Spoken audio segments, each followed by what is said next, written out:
रायो एक आम लड़का था जो एक दिन ट्रक उनसे टकरा गया और एक नए जादू से भरी दुनिया में रीइंकार्नेट हो जाता है। उसे वाटर मैजिक का ज्ञान मिलता है और उसका सिर्फ एक ही सपना होता है कि वो शांत और आराम से अपनी जिंदगी बिताए। लेकिन उसे अंदाजा भी नहीं होता कि वो धीरे धीरे दुनिया का सबसे ताकतवर जादूगर बन जाएगा। 15 साल का रायो अचानक एक अजीब से सफेद जगह में आँख खोलता है। जब तक वो समझ पाता कि क्या हो रहा है, एक लंबा सा सुनहरे बालों वाला आदमी उसके पास आता है और कहता है कि रायो अब मर चुका है। तब रायो को याद आता है कि उसका एक्सीडेंट ट्रक से हुआ था और वो उस आदमी से पूछता है कि क्या वो भगवान है। वो आदमी कहता है कि वो भगवान नहीं बल्कि एक एंजल है जो उसे एक दूसरे दुनिया में भेजने आया है। रायो अपने इस नए मौके से काफी एक्साइटेड हो जाता है। एंजल उसे कहता है कि उसका अगला जन्म जादू से भरे दुनिया में होगा जहाँ लगभग 20% लोग जादू का इस्तेमाल कर सकते हैं। एंजल बताता है कि रायो में वाटर मैजिक के लिए खास टैलेंट है। रायो एक शांत और सुकून भरी जिंदगी जीना चाहता है, इसीलिए एंजल उसे एक जंगल के बीच एक सुरक्षित घर में भेजता है जहाँ उसके पास 2 महीने का खाना होगा और एक इनविजिबल बैरियर होगा जो मॉन्स्टर्स को उसके पास आने से रोकेगा। रायो जब आँख खोलता है तो वो खुद को उस घर में पाता है। वो तुरंत बाहर जाकर अपने जादू की ताकत को आजमाता है। फिर वो घर को एक्सप्लोर करता है। एक ठंडे रूम में कुछ खाना, एक खाली बाथरूम, एक चाकू और 2 बिगिनर्स लेवल की किताबें हैं जिनमें मॉन्स्टर्स और पौधों के बारे में लिखा गया है। इसके बाद वो फिर बाहर जाता है और मैजिक का एक्सपेरिमेंट करता है। उसे पता चलता है कि वो सिर्फ सोचकर पानी बना सकता है बिना किसी मंत्र के। वो गर्म पानी से नहाना चाहता है लेकिन उससे सिर्फ नॉर्मल पानी ही बन रहा है, तो वो डिसाइड करता है कि आग जलाएगा। वो एकदम जंगल वाले मोड में चला जाता है और लकड़ी घिसकर आग जलाने की कोशिश करता है, लेकिन उसमें ना टैलेंट है और ना ही ताकत, तो वो हार मान लेता है। लेकिन तब उसके दिमाग में एक आइडिया आता है। वो सूरज की रोशनी का इस्तेमाल करके आग बनाएगा, लेकिन ऐसा करने के लिए वो बर्फ से एक लेंस बनाना चाहता है। वो ध्यान से सोचता है कि कैसे पानी के मॉलिक्यूल्स आपस में जुड़ते हैं जब उसे गर्मी छीन ली जाती है, और उस तरीके से वो पानी को फ्रीज करने में सफल होता है। फिर वो बर्फ को गोल घुमाकर एक स्फीयर बनाता है और उसका इस्तेमाल लेंस के रूप में करता है। उस लेंस से वो सूरज की रोशनी को एक जगह कंसंट्रेट करता है और आग जला देता है, और ऐसे ही रात में वो एक गर्म बाथ एंजॉय करता है। तब उसे समझ आता है कि अगर वो मॉडर्न साइंस के तरकीबों का यूज करे तो वो डायरेक्टली गर्म पानी भी मैजिक से बना सकता है। अगले दिन जब रायो नाश्ते में थोड़ा सूखा मांस खा रहा होता है तो वो सोचता है कि उसे अपनी अटैकिंग पावर बढ़ानी पड़ेगी, क्योंकि जब उसका इस स्टोर रूम का खाना खत्म हो जाएगा उसे मॉन्स्टर्स का शिकार करना पड़ेगा। वो एक पेड़ पर वाटर बॉल शूट करने की प्रैक्टिस करता है। पहले कोशिश में ही उसका निशाना सही लगता है, लेकिन पेड़ को कोई नुकसान नहीं होता। रायो इस बात से हिम्मत नहीं छोड़ता और डिसाइड करता है कि वो एक हाई प्रेशर वाटर जेट चलाएगा, क्योंकि उसमें ज्यादा पावर होगी। लेकिन वो पानी में इतनी फोर्स नहीं डाल पाता कि वो पेड़ तक पहुंच सके। देखने में ऐसा लगता है जैसे उसके हाथ से हल्का पानी निकल रहा हो। रायो को लगता है कि ऐसे तो वो हार जाएगा। तभी उसे याद आता है कि एंजल ने कहा था कि मैजिक का असली सीक्रेट है इमेजिनेशन, और अगर वो रोज प्रैक्टिस करे तो वो बेहतर बन सकता है। इसीलिए रायो लगातार वाटर जेट छोड़ने की प्रैक्टिस करता है जब तक वो पेड़ को बार बार हिट करने नहीं लगता। रात में वो डायरेक्टली गर्म पानी बना लेता है। अगले दिन वो हवा में से बर्फ के क्रिस्टल्स बनाने की कोशिश करता है, क्योंकि उसका सपना रहा है कि वो कभी आइसिकल लेंस जादू का इस्तेमाल करे। लेकिन आइसिकल छोड़ना और भी मुश्किल होता है पानी से ज्यादा। फिर भी रायो लगातार प्रैक्टिस करता रहता है पानी और बर्फ के अलग अलग मैजिक फॉर्म्स में। काफी दिन गुजर जाते हैं और रायो काफी स्किल्ड हो जाता है वाटर और आइस मैजिक में। एक दिन वो डिसाइड करता है कि अब जंगल में जाकर खुद से शिकार करेगा। वो जंगल की खूबसूरती को एंजॉय करता है और कुछ हर्ब्स जमा करके सोचता है कि बस आज के लिए काफी है। लेकिन तभी उसकी नजर एक गुस्से से भरे जंगली सुअर पर पड़ती है जो उसे खू रहा होता है। रायो डर के मारे वही जम जाता है। सुअर उस पे हमला करता है और वह मुश्किल से उससे बच पाता है। सुअर बिना रुके एक पेड़ को गिराता है और रायो हिम्मत जुटाकर उससे लड़ने का फैसला करता है। वो सुअर के सामने जमीन पर एक बर्फ की लेयर बना देता है जिसमें सुअर फिसल जाता है। जब सुअर तेजी से उसकी तरफ फिसल रहा होता है, रायो कई तेज और नुकीले बर्फ के कांटे बनाता है। आखिर तक पहुँचते सुअर उन आइसिकल्स, जिनको बर्फ के कांटे भी कहते हैं, उनसे टकरा जाता है और उसकी तुरंत मौत हो जाती है। रायो को यकीन नहीं होता कि वो जीत गया। रात को वो मॉन्स्टर वाली किताब देखता है जिसमें लिखा होता है कि सुअर सबसे कमजोर मॉन्स्टर होते हैं। फिर उसकी नजर किताब के आखिरी 2 पेजेस पर पड़ती है। पहला पेज ड्रैगन्स के बारे में होता है जो इतने पावरफुल होते हैं कि एक पूरे शहर को जला सकते हैं, और अगर कोई ड्रैगन दिखे तो तुरंत भागना चाहिए। दूसरा पेज होता है डीमंस के बारे में, ऐसे प्राणी जिनके बारे में कुछ भी पूरी तरह से मालूम नहीं। किताब बस इतना कहती है कि भगवान से प्रार्थना करो कि कभी किसी डीमन से सामना ना हो, क्योंकि अगर हो गया तो वो तुम्हारा अंत है। रायो समझ जाता है कि ये दुनिया काफी बड़ी जरूरी है और उसे जल्दी से पावरफुल बनना होगा। अगले दिन वो अपने कपड़े हटा देता है और फुल टार्जन मोड में चला जाता है और फिर से जंगल के अंदर घुस जाता है। इस बार एक एसेसिन हॉक उस पर अटैक करता है और रायो मुश्किल से उसके पहले अटैक से बच पाता है। वो बड़ा सा मॉन्स्टर हवा में से इनविजिबल विंग स्लैशेस भेजता है और रायो तुरंत समझ जाता है कि ये मॉन्स्टर उसके लेवल से काफी ज्यादा पावरफुल है। वो तुरंत भागने लगता है और पीछे बर्फ के ब्लॉक्स बनाता है ताकि विंग स्लैशेस को रोक सके। फिर वो उस मॉन्स्टर पर वाटर जेट छोड़ता है, लेकिन एसेसिन हॉक सब कुछ आसानी से डॉज कर लेता है। फिर वो हॉक फुल स्पीड से रायो पर हमला करता है, लेकिन रायो लास्ट मोमेंट पर एक आइस वॉल क्रिएट कर देता है जो उसके अटैक को रोक देती है। टकराने की वजह से उस हॉक की एक आंख चली जाती है और वो इस बार पीछे हटने का फैसला करता है, जो रायो के लिए काफी बड़ा रिलीफ होता है। लेकिन जब वो उस मॉन्स्टर से बचकर भाग रहा होता है, रायो अपना डायरेक्शन खो देता है। जब वो अपने घर लौटने की कोशिश करता है तो अचानक उसकी नजर एक चमकदार झील पर पड़ती है, जहाँ पानी के ऊपर एक सरकटा नाइट अपने बिना सर वाले घोड़े के साथ खड़ा होता है। उसे देखकर रायो की छड्डी गीली हो जाती है। तभी वो नाइट अपना ध्यान रायो की तरफ मोड़ देता है। किस्मत से रायो किसी तरह जिंदा घर लौट आता है और उसके बाद भी जंगल को एक्सप्लोर करता रहता है और ज्यादा पावरफुल मॉन्स्टर से लड़ता है और अपने वाटर मैजिक को मास्टर करता है। रात में वो दोबारा उसी झील पर जाता है जहाँ वो सरकटा नाइट उसका इंतजार कर रहा होता है। रायो को उसकी किताब में ऐसे बिना सर वाले नाइट्स के बारे में कुछ नहीं मिलता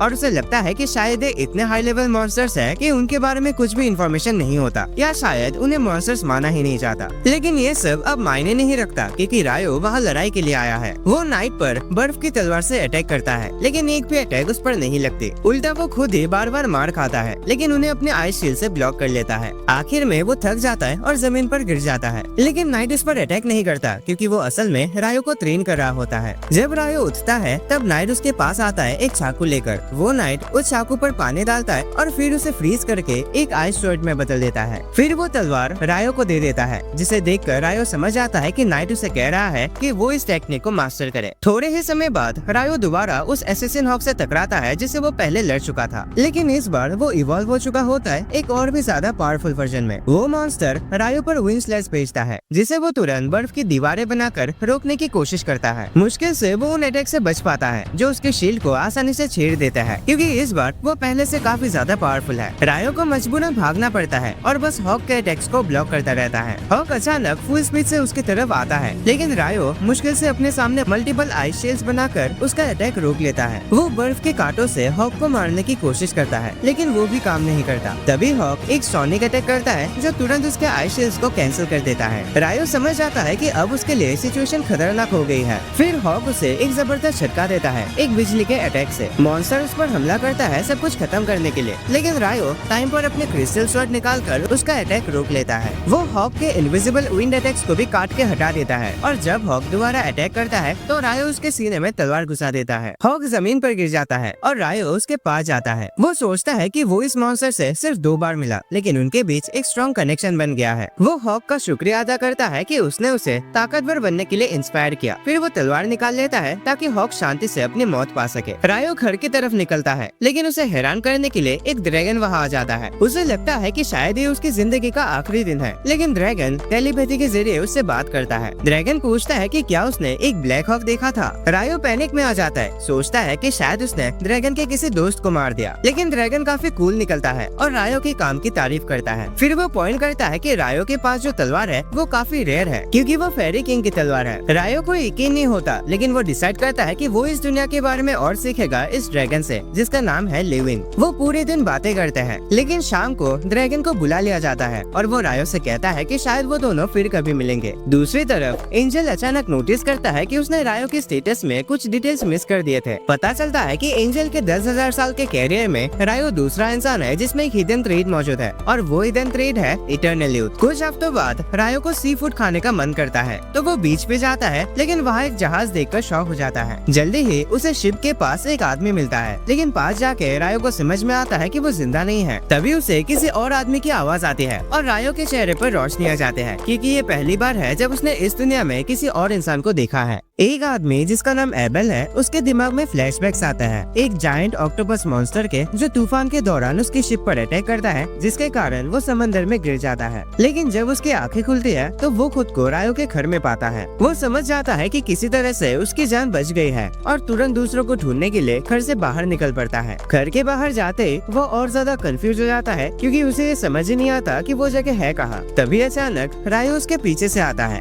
एबल हैरान हो जाता है क्योंकि वो काफी स्किल्ड वॉरियर होने के बावजूद भी रायो की प्रेजेंस महसूस नहीं कर पाता। उसे रायो के कपड़े का स्टाइल भी काफी अजीब लगता है, लेकिन पहले वो तमीज से कुछ नहीं कहता। एबल अपना इंट्रोडक्शन देता है और रायो का शुक्रिया अदा करता है कि उसने उसकी जान बचाई। रायो कहता है कि वो सिर्फ उसी को बचा पाया, बाकी सब लोग तो मर चुके थे जब वो वहाँ पहुँचा था। एबल कहता है कि उन लोगों के लिए इतनी चिंता ना करे क्योंकि वो सब स्मगलर्स थे, लेकिन वो और कुछ बताने से पहले ही उसका पेट गुड़गुड़ करने लगता है। रायो कहता है कि चलो खाना खाते हुए बात करते हैं और उसे वापस घर ले जाता है। अंदर जाकर एबल सबसे पहले उसके कपड़ों के बारे में बात करता है। रायो कहता है कि उसके पास और कपड़े नहीं है और नए बनाने के लिए जरूरी सामान भी नहीं है। एबल कहता है कि सिंपल सी बात है, कपड़े खरीद लो। फिर तुरंत चुप हो जाता है, सोचता है कि शायद रायो के पास पैसा नहीं है, लेकिन रायो उसे तसल्ली देता है ये कहकर कि इस एरिया में उसके अलावा और कोई नहीं रहता। एबल फिर पूछता है कि क्या रायो खुद के लिए शिकार करता है। रायो हाँ कहता है। एबल ये भी पूछता है कि क्या वो शिकार के लिए सिर्फ चाकू का इस्तेमाल करता है, लेकिन रायो अपना वाटर मैजिक दिखाता है और कहता है कि ज्यादातर शिकार तो वो मैजिक से ही करता है। एबल इम्प्रेस हो जाता है क्योंकि दुनिया में सिर्फ आधे लोग ही है जो मैजिक का यूज कर सकते हैं और वो उस दूसरे आधे हिस्से में आता है जो नहीं कर सकते। रायो को ये सुनकर हैरानी होती है क्योंकि एंजल ने उससे कहा था कि सिर्फ 20% लोग ही मैजिक का यूज कर पाते हैं। खैर एबल उससे कहता है कि उसे बीच पर चलना है क्योंकि वो कुछ कंफर्म करना चाहता है। रास्ते में वो रायो से कहता है कि अगर कोई खतरा आता है तो पहले वो सामना करेगा। रायो कहता है कि इसकी जरूरत नहीं है, लेकिन एबल कहता है कि अरे कुछ नहीं होगा और वैसे भी तुम ऑलरेडी बहुत मदद कर चुके हो। रायो भी उसकी बात से मान जाता है और जल्दी ही वो दोनों जहाज तक पहुंच जाते हैं, लेकिन अब वहाँ से सब बॉडीज गायब होती है। एबल सोचता है कि या तो मॉन्स्टर्स ने या समंदर ने उन्हें ले लिया। वो फिर रायो का धन्यवाद करता है कि उसने उसे बचा लिया, वरना उसका भी वही हाल होता। एबल कहता है कि वो जो ढूंढ रहा था वो नहीं मिला और अभी के लिए वो अपने दोस्तों से मिलना चाहता है, लेकिन तूफान के कारण जहाज काफी साउथ की तरफ चली गई थी और अब उसे समझ नहीं आ रहा कि किस डायरेक्शन में जाना चाहिए। तभी उसके दिमाग में एक आइडिया आता है और वो रायो से पूछता है क्या तुम मेरे साथ चलोगे। रायो ये सुनकर हैरान हो जाता है। एबल कहता है कि उसे उसकी मदद चाहिए रास्ता ढूंढने के लिए और बदले में वो उसके लिए एक ऐसी नौकरी ढूंढेगा जिससे वो बेहतर जिंदगी जी सके। रायो थोड़ी देर तक एबल के ऑफर के बारे में सोचता है और आखिर में डिसाइड करता है कि वो एबल का गाइड बनेगा और उसे शहर तक ले जाएगा। शाम को वो अपने गार्डन को देखता है जो उसने काफी मेहनत से उगाया था और थोड़ा उदास हो जाता है ये सोचकर कि अब उसे सब कुछ छोड़ना पड़ेगा। रात को वो एबल से कहता है कि वो किसी से अलविदा कहने जा रहा है। एबल थोड़ा क्यूरियस हो जाता है कि वो इस वक्त किससे मिलने जा रहा होगा, पर वो यही उसका इंतजार करने का फैसला करता है। इसी बीच रायो जाता है झील की तरफ सरकते नाइट से मिलने के लिए और उसे बताता है कि वो काफी लंबे समय के लिए जंगल छोड़कर जा रहा है। वो नाइट का शुक्रिया अदा करता है कि उसने उसे लड़ना सिखाया, फिर अपनी चाकू निकालता है और कहता है कि आज रात वो और ज्यादा मेहनत से लड़ेगा। नाइट भी अपनी तलवार निकाल लेता है और रायो उस पर हमला करता है। अपने जबरदस्त स्ट्राइक से उसे पीछे धकेल देता है। लंबी और मुश्किल फाइट के बाद रायो थक जाता है और नाइट वापस झील में चला जाता है। रायो एक बार फिर उसका धन्यवाद करता है, लेकिन नाइट कुछ नहीं कहता। पर जैसे ही वो अपने जगह पर पहुंचता है वो मुड़कर देखता है और पानी के अंदर से एक मैजिक सूट समन करता है फेयरवेल गिफ्ट के रूप में। रायो इमोशनल हो जाता है ये गिफ्ट देखकर और फिर से उसका शुक्रिया कहकर वापस घर लौट आता है। अगली सुबह रायो और एबल अपने जर्नी के लिए तैयार हो जाते हैं। रायो थोड़ा नॉस्टैल्जिक फील करता है उस जगह को छोड़ने के बारे में जहाँ उसने इतना समय बिताया था। जंगल में थोड़ी देर चलने के बाद उनका सामना एक जंगली सुअर से हो जाता है। एबल कहता है कि वो इसे संभालेगा। वो अपनी तलवार लेकर सुअर की तरफ दौड़ता है और एक कॉम्बैट स्किल का यूज करके बेचारे जानवर को डोनट बना देता है। रायो हैरान हो जाता है और पूछता है कि ये कॉम्बैट स्किल्स क्या होते हैं। एबल समझाता है कि जो लोग हथियारों से लड़ते हैं वो कॉम्बैट स्किल्स का यूज करते हैं। रात को वो एक पेड़ के अंदर कैंप लगाते हैं और अगले दिन जंगल में अपने जर्नी कंटिन्यू करते हैं। रास्ते में उनका सामना कुछ लिजर्ड मैन से होता है जो एक दलदल में होते हैं। एबल डिसाइड करता है कि उन्हें रास्ता बदल देना चाहिए क्योंकि ये लोग काफी पावरफुल होते हैं, लेकिन रायो महसूस करता है कि लिजर्ड मैन अब भी उनका पीछा कर रहे हैं और एबल फाइट के लिए रेडी हो जाता है। रायो उससे कहता है कि उनकी संख्या ज्यादा है, इसीलिए वो भी मदद करने के लिए मैजिक का यूज करेगा। एबल सोचता है कि रायो बिना स्टाफ के मैजिक कैसे करेगा, लेकिन वो हैरान रह जाता है जब रायो एक साथ कुछ बर्फ के कांटों से 4 लिजर्ड मैन को हरा देता है। फाइट के बाद एबल उससे पूछता है कि उसने कौन सा स्पेल यूज किया था। रायो कहता है कि ये तो सिंपल आइसिकल लेंस अटैक था। एबल बताता है कि उसके कुछ दोस्त जो विंड मैजिक यूजर है वो एक बार में सिर्फ एक ही अटैक कर पाता है, लेकिन रायो ने एक साथ 4 कर दिए। रायो कहता है कि शायद ये विंड मैजिक का लिमिटेशन हो, क्योंकि वाटर मैजिक में तो ये काफी नॉर्मल है। एबल फैसला करता है कि वो इस बारे में ज्यादा नहीं सोचेगा और कहता है कि चलो जर्नी कंटिन्यू करते हैं। लेकिन उससे पहले रायो बर्फ से 2 ग्लासेस बनाता है और उनमें पानी समन करता है। एबल नोटिस करता है कि इस बार रायो ने अलग मंत्र का इस्तेमाल किया, लेकिन रायो बात को छुपाता है और कहता है कि शायद पिछली बार उसने गलत सुना होगा। इसके बाद एबल रायो को एक कॉइन देता है और रायो एक्साइटेड होकर कहता है कि ये पहली बार है जब उसने असली पैसा देखा है। एबल हैरान हो जाता है क्योंकि उसे लगा था कि रायो गरीब है, लेकिन इतना गरीब होगा उसने कभी इमेजिन नहीं किया था। फिर एबल रायो को बताता है कि सेंट्रल प्रोविंस में 3 बड़े देश है, किंगडम ऑफ नाइटली, देबुही एम्पायर और हैनल्यू फेडरेशन। रायो देबुही एम्पायर का नाम सुनते ही उस पर थोड़ा मजाक उड़ाने लगता है क्योंकि उसे वो नाम बिल्कुल पसंद नहीं आता। जब तक वो उस भड्डे नाम के बारे में बोलता रहता है तब तक वो लोग एक बड़े से खुले मैदान में पहुंच जाते हैं। अचानक से उनके पास एक पत्थर अपने आप हिलता हुआ दिखता है और एबल तुरंत अपनी तलवार से उसे 2 हिस्सों में काट देता है। रायो भी तुरंत एक वाटर शील्ड बनाता है जो उनकी तरफ आ रहे पत्थरों को रोक लेता है। एबल को समझ आता है कि वो लोग रॉक गोलेम्स के घोंसले में घुस गए हैं। रायो पूछता है कि गोलेम्स क्या ज्यादा इंसानों जैसे नहीं होते, पर एबल बिना जवाब दिए पहले उनसे निपटने का फैसला करता है। वो सबसे पास वाले गोलेम की तरफ दौड़ता है और उसमें एक बड़ा होल कर देता है, लेकिन गोलेम तुरंत अपनी चोट को भर लेता है और पलटकर अटैक करता है।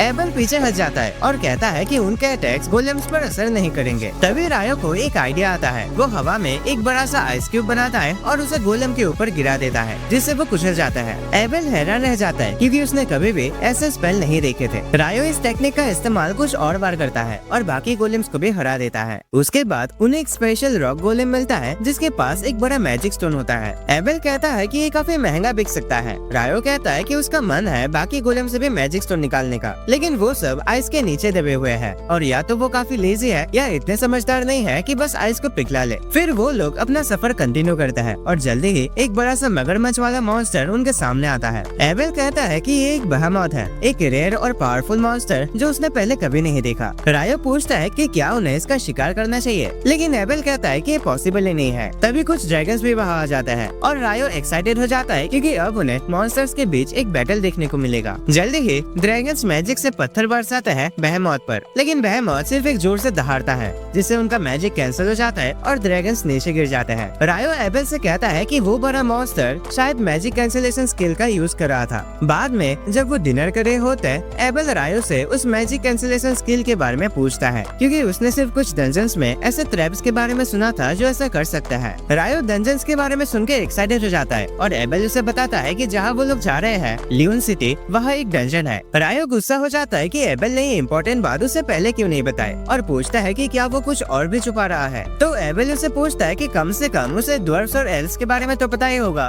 रायो कहता है कि बिल्कुल नहीं भाई, तुम जल्दी बताओ। कुछ दिन बाद वो लोग एक पहाड़ तक पहुंच जाते हैं और रायो कहता है कि पहाड़ों के उस पार उन्हें कोई शहर या गांव मिल जाएगी। एबल उससे पूछता है कि वो इतना श्योर कैसे है और रायो सोचता है कि क्या उसे बताना चाहिए कि उसकी मुलाकात एक ड्रैगन से हुई थी जिसने इस दुनिया के बारे में उसे काफी कुछ बताया था, पर वो फैसला करता है कि ये बात सीक्रेट ही रखेगा और कहता है कि ये ज्ञान इंसानों के समझ से बाहर है। थोड़ी देर बाद उन्हें एक अजीब सी आवाज सुनाई देती है और दोनों लड़ने के लिए तैयार हो जाते हैं। लेकिन जब एक पावरफुल मॉन्स्टर जिसका नाम ग्रिफिन है आसमान से उनकी तरफ आता है तो रायो और एबल दोनों घबरा जाते हैं। एबल की रूह कांप जाते हैं, लेकिन रायो जल्दी से सिचुएशन को संभाल लेता है। वो एक मीट का टुकड़ा हवा में उछाल देता है। एबल भी इसकी कॉपी करता है और ग्रिफिन दोनों मीट के टुकड़ों को अपने मुंह में लेकर उड़ जाता है। मॉन्स्टर के चले जाने के बाद दोनों चैन की सांस लेते हैं और इस बात को मानते हैं कि अगर उन्होंने उस जैसे पावरफुल मॉन्स्टर से लड़ना स्टार्ट किया होता तो ज्यादा देर तक जिंदा नहीं बचते। जब सफर आगे बढ़ता है, एबल कहता है कि पिछले 100 सालों में किसी भी इंसान ने बेहेमोथ से ग्रिफिन्स को नहीं देखा।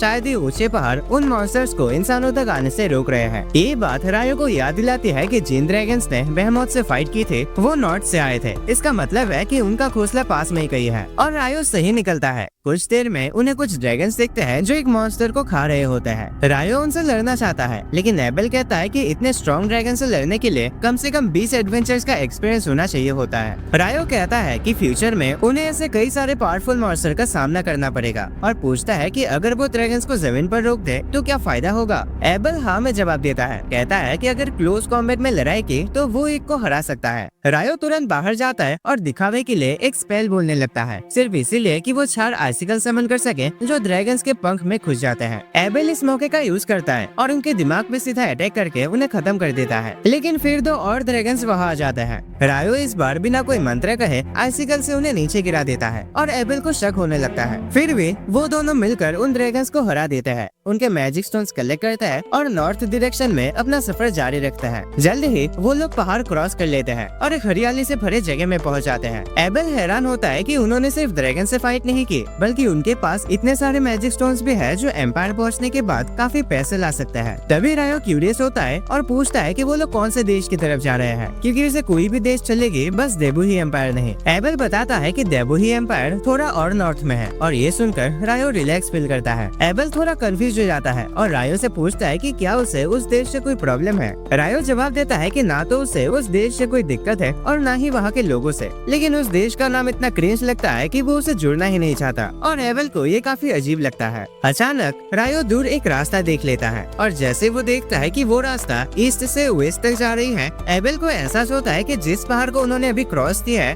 वो नॉर्मल नहीं थी। लेकिन जब रायो उससे पूछता है कि वो क्या सोच रहा है, एबेल कहता है कि कुछ नहीं और बोलता है कि ये रोड एक शहर तक ले जाएगी। रायो एक्साइटेड हो जाता है सिर्फ इस बारे में सोच के कि उसे बेड पे सोने को मिलेगा और एबेल उसे रेकमेंड करता है कि शहर का खाना जरूर ट्राई करे। रात तक वो शहर पहुंच जाते हैं और एक होटल में डिनर कर रहे होते हैं। वहाँ एबेल सजेस्ट करता है कि रायो को एडवेंचरस गिल्ड में रजिस्टर हो जाना चाहिए, क्योंकि गिल्ड लाइसेंस उसके लिए एक आइडेंटिटी कार्ड की तरह काम करेगा और अगर उसके पास गिल्ड लाइसेंस होगा तो नए शहर में जाते वक्त उसे कोई टैक्स भी नहीं देना पड़ेगा। वो रायो को याद दिलाता है कि जब वो लोग इस शहर में आए थे तब उसने उसके लिए एक सिल्वर कॉइन दिया था टैक्स के रूप में। रायो उसका मजाक उड़ाते हुए कहता है, क्या तुम हर छोटी छोटी बात का हिसाब रखोगे? दोस्ती में भी पैसे गिन रहे हो क्या? एबेल थोड़ा ऑकवर्ड फील करता है रायो के इस बिहेवियर से। फिर भी वो अपनी बात कंटिन्यू करता है और बताता है कि अगर रायो गिल्ड का मेंबर बन जाता है तो गिल्ड उसके मैजिक स्टोन्स और दूसरे चीजों को अच्छी कीमत में खरीदेगी। वो समझाता है कि सिर्फ एल्केमिस्ट से उन चीजों का सही यूज कर सकता है और रायो क्यूरियस हो जाता है उनके बारे में और जानने के लिए, लेकिन उसे सवाल पूछने का मौका ही नहीं मिलता क्योंकि तभी वे त्रेस उसका खाना ले आते हैं और रायो अपनी आंखों पर भरोसा नहीं कर पाता जब वो देखता है करी राइस की प्लेट। रायो ये सोचने लगता है कि इस दुनिया में करी राइस कैसे हो सकता है, क्योंकि ये तो सिर्फ जापान में ही मिलता है और वो थोड़ा एक्साइटेड था वैसा कुछ टेस्ट करने के लिए। करी का टेस्ट भी बिल्कुल वैसा ही था, डिलीशियस और नॉस्टैल्जिक जैसे वो जापान में खाता था। रायो तुरंत पूरी प्लेट खत्म कर देता है और दोबारा करी ऑर्डर करता है। अगली सुबह रायो बस करी की तारीफ करता जा रहा होता है और कहता है कि ये भी एक मजेदार चीज थी जो एबेल ने उसे छुपा के रखी थी। वो मजाक में कहता है, भाई अब तो तुम अपने सारे सीक्रेट्स मुझे बता दो। एबेल ये सुनकर थोड़ा शॉक रह जाता है, लेकिन रायो सिर्फ ये जानना चाहता था कि टाउन में सबसे बेस्ट मिठाइयों की दुकान कौन सी है। एबेल थोड़ा नर्वस हो जाता है और कहता है कि उसे स्वीट्स पसंद नहीं, पर रायो ये सुन के थोड़ा कंफ्यूज हो जाता है। खैर वो लोग अपना सफर दोबारा शुरू करते हैं और जल्दी ही लियोन सिटी पहुंच जाता है जो बड़ी बड़ी गेहूं के खेत से घिरा होता है। जब वो लोग शहर के गेट तक पहुंचते हैं, गार्ड निमर एबेल को पहचान लेता है और उसे देखकर शॉक हो जाता है क्योंकि कुछ महीने पहले ही उसकी मिसिंग होने की रिपोर्ट आई थी। एबेल उसे कहता है कि काफी कुछ हुआ, लेकिन वो वापस घर आ गया रायो की वजह से। निमर रायो का शुक्रिया अदा करता है उसके दोस्त की जान बचाने के लिए, फिर एक्साइटेड होकर उसे हाथ मिलाता है और एबेल के साथ बातें करने लगता है। शहर के अंदर आने के बाद एबेल रायो से कहता है कि उन्हें सीधा गिल्ड जाना चाहिए, क्योंकि उसके होने की वजह से रायो को रजिस्ट्रेशन के टाइम पे तुरंत एक हाई रैंक मिल सकता है। वो समझाता है कि आमतौर पे नए एडवेंचरर्स को F रैंक दिया जाता है जब वो रजिस्टर करता है, लेकिन अगर कोई B रैंक या उससे ऊपर का एडवेंचरर उनके लिए अच्छा बोल दे तो उनका रैंक तुरंत D तक बढ़ जाता है। वो लोग गिल्ड पहुँचते हैं और सब लोग एबेल को वापस देखकर खुशी से हैरान हो जाते हैं। लोग उसे खेल लेते हैं जैसे वो कोई सेलिब्रिटी हो और रायो खुश होता है देखकर कि एबेल के इतने लोग परवाह करते हैं। रायो डिसाइड करता है कि एबेल को ये मोमेंट एंजॉय करने देना चाहिए और थोड़ी देर के लिए बाहर ताजी हवा लेने निकल जाता है। वो वॉक कर रहा होता है, तभी अचानक उसके मुलाकात एक एल्फ से हो जाती है। जहाँ रायो उसके नुकीले कानों और सुंदर चेहरे से अट्रैक्ट हो जाता है, वही एल्फ लड़की भी उसके आउटफिट को देखकर उस पर से नजर नहीं हटा पाती। वो पहचान लेती है कि रायो ने फेरी किंग का कोट पहना है और कहती है कि फेरी किंग को रायो बहुत पसंद होगा जो उसने उसे ऐसा गिफ्ट दिया। रायो को समझ ही नहीं आता कि वो क्या कह रही है। फिर एल्फ लड़की कहती है कि वो आज जल्दी में है, लेकिन उम्मीद करती है कि उनकी मुलाकात फिर कभी हो। रायो वही खड़ा कंफ्यूज रहता है। तभी एबेल बाहर आता है उसे ढूंढते हुए और कहता है कि अंदर चलो। वो रायो का सबके सामने इंट्रोडक्शन करता है उस आदमी के रूप में जिसने उसकी जान बचाई थी। सब लोग रायो का शुक्रिया अदा करते हैं एबेल को बचाने के लिए और रायो को ये अटेंशन पसंद आने लगता है। उसके बाद एबेल रायो को फ्रंट डेस्क पर ले जाता आता है और रिसेप्शनिस्ट से कहता है कि उसे डी रैंक एडवेंचरर के रूप में रजिस्टर किया जाए अपनी रिकमेंडेशन पर। रिसेप्शनिस्ट ये सुनकर शॉक्ड हो जाता है क्योंकि एबेल की पार्टी में से किसी ने कभी किसी को रेकमेंड नहीं किया। एबेल कहता है कि रायो एक स्पेशल बंदा है। रिसेप्शनिस्ट कहता है कि फिर भी रायो को अपनी ताकत का प्रूफ देना पड़ेगा रैंक बढ़ाने के लिए। एबेल बोलता है कि वो इस बारे में सीधा गिल्ड मास्टर से बात करना चाहता है। रिसेप्शनिस्ट उन दोनों से कहता है कि थोड़ी देर वेट करे और जल्दी ही गिल्ड मास्टर हुक भागते हुए आते हैं जैसे उन्हें पता चलता है कि एबेल वापस आ गया है। एबेल उनका इंट्रोडक्शन रायो से करवाता है और कहता है कि वो चाहता है रायो रैंक अप एग्जाम दे।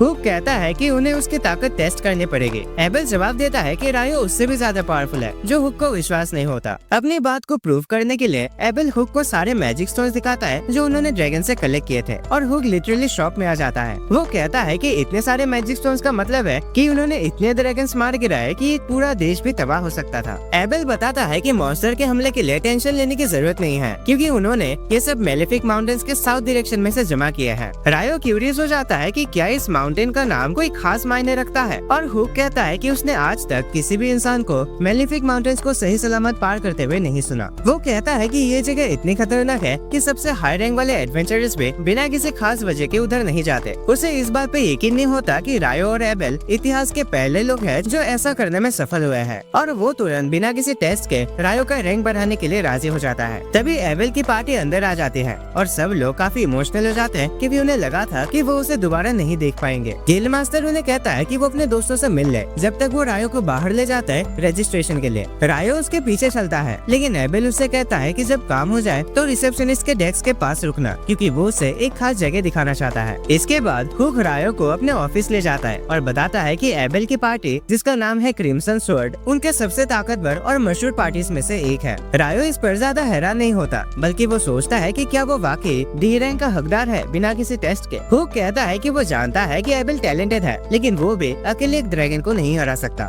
इसीलिए उसका मानना है कि रायो ने भी काफी हद तक उसे लड़ाई की होगी जिसके कारण उसे डी रैंक दिया जाता है। तब रिसेप्शनिस्ट नीना ऑफिस में आती है रजिस्ट्रेशन का सामान लेकर। हुक कहता है कि उसके पास बहुत काम पड़ा हुआ है इसीलिए रायो का रजिस्ट्रेशन नीना करेगी। नीना अपना इंट्रोडक्शन देते हैं और बेसिक इंटरव्यू के सवालों से शुरुआत करते हैं। फिर वो बताते हैं कि रजिस्ट्रेशन के बाद 1 साल तक रायो गिल्ड में ही रह सकता है लेकिन उसके बाद उसे अपना नया घर ढूंढना पड़ेगा। फिर वो बताते हैं कि नए एडवेंचरर्स के लिए एक डंजन एक्सप्लोरेशन कोर्स भी होता है जो गिल्ड करवाता है। रायो तुरंत कहता है कि उसे वो कोर्स ज्वाइन करना है। नीना कहती है कि उसे 2 दिन बाद सुबह 9 बजे मीटिंग हॉल में आना है। रायो हैरान हो जाता है ये सुन के कि यहाँ खड़िया भी होते हैं। फिर वो रजिस्ट्रेशन प्रोसेस शुरू करते हैं और रायो से कहते हैं कि अपना हाथ क्रिस्टल पर रखे। जैसे ही रायो हाथ रखता है वो उसके बायोमेट्रिक स्कैन करते हैं और डेटा को ऊपर रख के मेटल प्लेट पर ट्रांसफर करते हैं जिससे उसका गिल्ड कार्ड बन जाता है। नीना उसे बधाई देती है कि अब वो ऑफिशियली गिल्ड का मेंबर है। उसके बाद दोनों ऑफिस से निकल जाते हैं। कुछ देर बाद एबेल रायो को शहर की सैर करवाता है ये कहकर कि वो उसके लिए नए कपड़े और एक स्टाफ लेना चाहता है उसकी यात्रा में मदद करने के लिए। रायो नए कपड़ों से खुश होता है लेकिन स्टाफ को लेके थोड़ा कंफ्यूज होता है। एबेल कहता है कि सभी मैजिशियंस को एक स्टाफ चाहिए होता है लेकिन रायो उससे कहता है कि वो बिना किसी स्टाफ के भी मैजिक यूज कर सकता है और जब उसे क्लोज रेंज में लड़ना पड़ता है तो वो तलवार का इस्तेमाल करता है इसीलिए स्टाफ उसके किसी काम का नहीं है। एबेल ये सुनकर हैरान हो जाता है पर और भी हैरान तब होता है जब रायो कहता है कि उसका वो छोटा सा चाकू ही उसकी असली तलवार है। फिर रायो कहता है कि उसे स्टाफ या कपड़ों से ज्यादा एक जरूरी चीज चाहिए इस दुनिया के बेसिक ज्ञान की। थोड़ी देर बाद उसे पता चलता है कि इस दुनिया में घंटे, दिन, हफ्ते और महीने वैसे ही है जैसे धरती पर होते हैं। अब उसे पक्का लगता है कि कोई धरती से यहाँ आया था और उसने यहाँ के सिस्टम को बदला, इसीलिए यहाँ की चीजें इतनी सेम टू सेम लगती हैं। तभी एबेल दुकान से लौटता है जहाँ उसने रायो के लिए सामान खरीदा था। फिर कहता है कि आज का मेन इवेंट अभी बाकी है। वो रायो को एक बड़े होटल ले जाता है जहाँ उसके गिल्ड के सभी दोस्त उसके सुरक्षित लौटने की पार्टी मना रहे होते हैं और रात भर सेलिब्रेशन चलता है। अगली सुबह नीना रायो को लेने आती है उस जगह ले जाने के लिए जहाँ उसे अब रहना है। वो उसे एक रूम में ले जाते हैं जहाँ 2 नए एडवेंचरर्स ऑलरेडी रह रहे होते हैं। ब्राउन बालों वाला लड़का अपना नाम नील्स बताता है और ब्लॉन्ड लड़का इतो। दोनों रायो का स्वागत करते हैं। जैसे ही नीना चली जाती है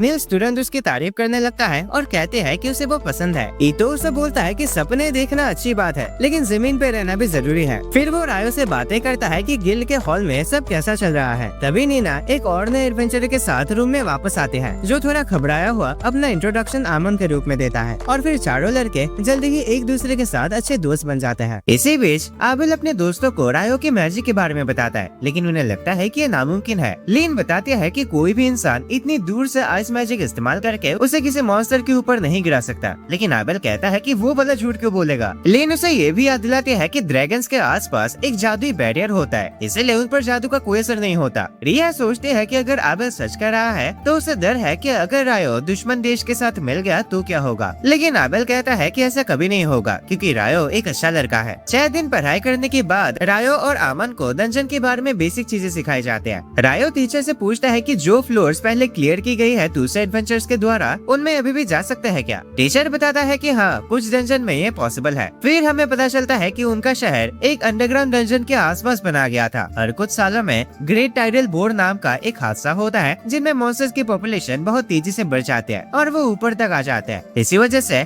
शहर 2 दीवारों से घिरी हुई है ताकि मॉन्स्टर्स उन्हें तोड़कर बाहर ना आ सके। अंदर जाते वक्त रायो देखता है कि आमोन बहुत डरा हुआ है, इसीलिए वो उसे तसल्ली देता है कि सब ठीक रहेगा। पर तभी अचानक रायो को आगे कुछ महसूस होता है। एक चींटी उनकी तरफ आता है। तब रायो अपनी आइस लेंस का इस्तेमाल करके उसे वही रोक देता है और आमोन उसके गर्दन पर मारकर उसे खत्म कर देता है। उसके बाद होटल में रायो और बाकी लोग पार्टी करते हैं और इतो इस बात से इम्प्रेस होता है कि उन्होंने अपने पहले मिशन में ही एक सोल्जर एंड को हरा दिया। नील्स बताता है कि फर्स्ट फ्लोर पर तो सिर्फ चमगादड़ होने चाहिए थे, पर चींटियां वहाँ क्या कर रहे हैं। तभी आबेल वहाँ आता है और बताता है कि वो चींटियां जमीन खूद कर ऊपर आ सकते हैं। फिर वो रायो के नए दोस्तों को अपना इंट्रोडक्शन देता है। वो लोग उसे देखकर हैरान हो जाता है क्योंकि उनकी मुलाकात क्रिम्सन स्वॉर्ड के आबेल से हो रही है। रायो सोचता है कि आबेल गिल्ड में क्या कर रहा है। आबेल बताता है कि वो अभी अभी एक एडवेंचर से वापस आया है, लेकिन तभी उसके दोस्त उसे वापस बुलाते हैं क्योंकि उन्हें सबसे पहले गिल्ड मास्टर के पास जाना था। आबेल कहता है कि वो बस इन नए एडवेंचर्स को गाइड कर रहा था, पर लेन अचानक रायो को घूरने लगते हैं, लेकिन रिया उसे वापस बुला लेते हैं और सब लोग गिल्ड मास्टर को ढूंढने चले जाते हैं। अगले सुबह आमन और रायो दोबारा डंजन में जाते हैं और वही स्ट्रेटेजी इस्तेमाल करते हैं जिसमें रायो मॉन्स्टर्स को रोकता है और आमन उन्हें खत्म कर देता है। ब्रेक के दौरान रायो आमन से पूछता है कि उसे लड़ाई करना किसने सिखाया। आमन बताता है कि उसने कीरो नाम के एक आदमी के अंदर ट्रेनिंग ली थी। रायो को पूरा यकीन है कि आमन आबेल के लेवल तक पहुंच सकता है अगर वो अच्छे से ट्रेनिंग करता रहे। थोड़ा आराम करने के बाद वो लोग फैसला करते हैं कि उन्हें वापस चलना चाहिए। आज के लिए इतना काफी है। अगले दिन रायो लाइब्रेरी जाता है ताकि एल्केमी मैजिक के बारे में और जानकारी ढूंढ सके।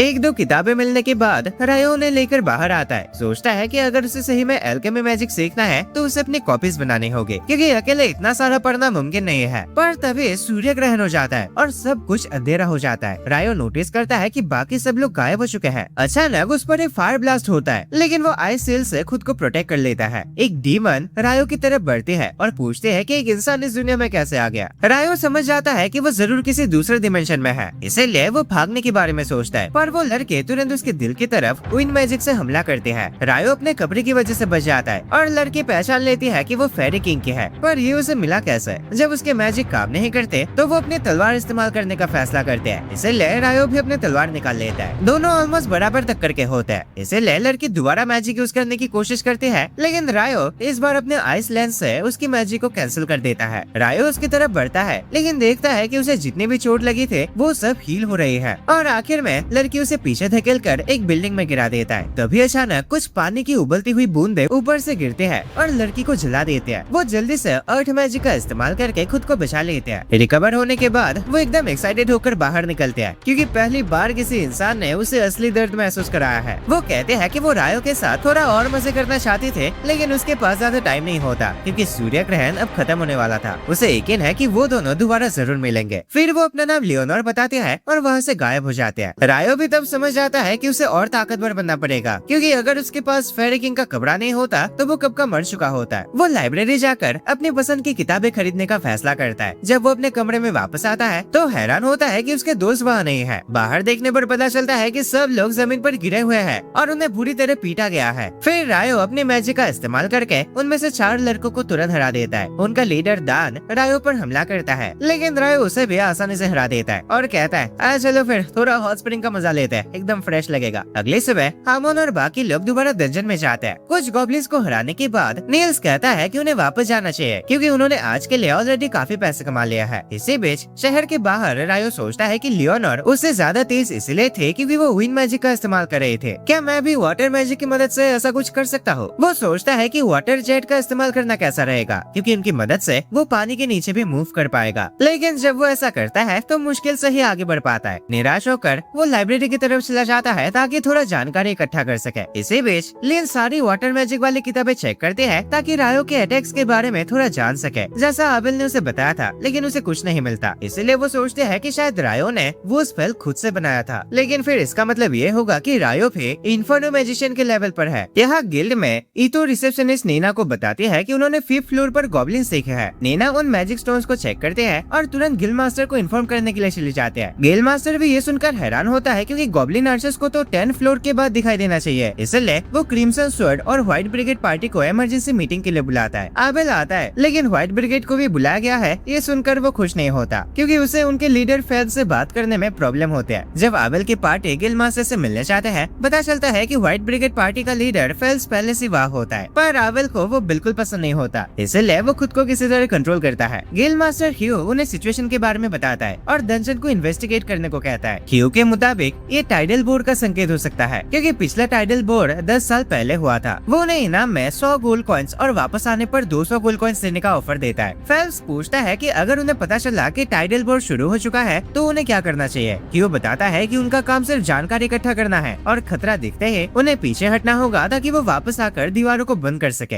अगले सुबह रायो अपने दोस्तों को बताता है कि वो नॉर्डर्न लाइब्रेरी जा रहा है क्योंकि वहाँ एल्केमी मैजिक के बारे में बहुत एडवांस किताबें हैं। अमन बताता है कि वहाँ कुछ ऐसे किताबें भी हैं जिन्हें देखने की इजाजत किसी को नहीं है और ये सुनकर रायो एक्साइटेड हो जाता है। जब रायो नॉर्डर्न लाइब्रेरी पहुँचता है तो वो देखता है कि ये जगह तो भाई बहुत बड़ी है, इसलिए उसे जो भी किताबें चाहिए उन्हें ढूंढने में किसी की मदद लेनी ही पड़ेगी, अकेले तो मुमकिन नहीं है भाई। इधर उधर घूमते हुए उसकी मुलाकात दोबारा सेरा से हो जाते हैं। इसी बीच क्रिम्सन स्वॉर्ड और व्हाइट ब्रिगेड पार्टी डंजन में जाने की तैयारी करते हैं, लेकिन आबेल को कुछ ठीक महसूस नहीं हो रहा। इसलिए वो लिन से कहता है कि विन मैजिक का इस्तेमाल करके 1st फ्लोर को स्कैन करे। तब लिन को पता चलता है कि वहाँ हजारों मॉन्स्टर्स उनका इंतजार कर रहे हैं। इसलिए ह्यू घोषणा करता है कि ये एक इमरजेंसी है और सभी एडवेंचरर्स को डंजन की तरफ जाने का आदेश देता है। यहाँ लाइब्रेरी में सेरा रायो को दोबारा देखकर खुश होती है और पूछते हैं कि वो यहाँ क्या कर रहा है। रायो डीमंस के बारे में पूछना चाहता है लेकिन उसे एहसास होता है कि ये अजीब लगेगा, इसलिए वो उसे बताता है कि वो एल्केमी मैजिक के बारे में जानने आया है। सेरा हैरान होते है क्योंकि एल्केमी मैजिक सीखना बहुत ही मुश्किल है, पर रायो बताता है कि वो असल में एक गोलेम क्रिएट करना चाहता है। इसलिए सेरा उसे कुछ किताबें दिखाने ले जाते हैं जो शायद उसकी मदद कर सकते हैं। इसी बीच डंजन में मॉन्स्टर्स गेट तोड़कर बाहर निकल आता है। एडवेंचरर्स उन पर तीर और फायरबॉल से हमला करते हैं, लेकिन गॉब्लिन्स की संख्या बहुत ज्यादा होती है, इसलिए ह्यू टेंशन में आ जाता है। आबेल लिन से कहता है कि वो अपना माना बचा कर रखे, लेकिन उनके तीर भी खत्म होने लगते हैं। कुछ घंटों बाद गॉब्लिन्स को आखिरकार हरा दिया जाता है। इसीलिए ह्यू क्रिम्सन स्वॉर्ड और व्हाइट ब्रिगेड को बॉस को ढूंढने का आदेश देता है। फिर उनका सामना 3 गॉब्लिन जनरल से होता है और आबेल फैसला करता है कि वो और फेल्स एक एक जनरल को संभाल लेंगे, जबकि रिया और सेना मिलकर तीसरे को हराएंगे क्योंकि गॉब्लिन किंग के आने से पहले उन्हें जनरल्स को हराना जरूरी है। लड़ाई शुरू होते ही आबेल एक जनरल का हाथ काट देता है, इसलिए उसे लगता है कि वो उन्हें आसानी से हरा देगा, लेकिन अचानक उसे खतरा महसूस होता है और वो सबको तुरंत नीचे झुकने का आदेश देता है। तभी एक पावरफुल विंड स्लैश तीनों गॉब्लिन जनरल्स को काट देता है, लेकिन आबेल की वार्निंग की वजह से बाकी से बच जाते हैं। अब गॉब्लिन किंग सामने आ जाता है, इसलिए आबेल और फेल्स उस पर अटैक करने के लिए दौड़ते हैं। फेल्स का भाला गॉब्लिन किंग के आर्मर को छेड़ नहीं पाता, लेकिन आबेल अपनी परफेक्ट शैडो टेक्निक से किंग के हमलों को डॉज करता है और उस पर वार करता है, पर वो जानता है कि ये काफी नहीं होगा उसे हराने के लिए, इसलिए वो लिन को पुकारता है जो तब तक अपनी विंड बुलेट स्पेल चार्ज कर रहे थे और सिर्फ इसी हमले से गॉब्लिन किंग की धज्जियां उड़ जाती है। अब जब रायो एडवेंचर्स गिल्ड में वापस आता है तो वो समझ नहीं पाता कि सब लोग किस बात की पार्टी कर रहे हैं। इसी बीच ह्यू अपने ऑफिस में बैठा होता है और सोचता है कि काश वो भी बाकी लोगों के साथ ड्रिंक कर पाता, लेकिन उसका इतना सारा काम पड़ा हुआ है। यहाँ लीन रायो से पूछता है कि क्या वो सच में हवा में बर्फ की दीवारें बना सकता है। रायो कहता है कि हाँ मैं कर तो सकता हूँ, लेकिन ये बहुत मुश्किल है यार, इसे सीखने में कितना टाइम लग गया था मुझे, बाप रे। फिर वो पूछते हैं अच्छा रायो तुम इस स्पेल को करने के लिए कौन सा मंत्र यूज करते हो, लेकिन रायो बताता है कि स्पेल कास्ट करने के लिए मंत्र पढ़ने की जरूरत नहीं होती। तब आबेल समझाता है कि रायो